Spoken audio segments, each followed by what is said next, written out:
భాష తీయదనం, తెలుగు జాతి గొప్పతనం తెలుసుకున్న వాళ్ళకి తెలుగే ఒక మూలధనం.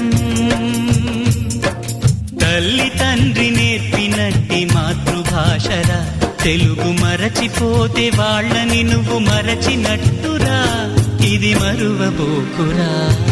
తెలుగు భాష తీయదనం, తెలుగు జాతి గొప్పతనం తెలుసుకున్న వాళ్ళకి తెలుగే ఒక మూలధనం.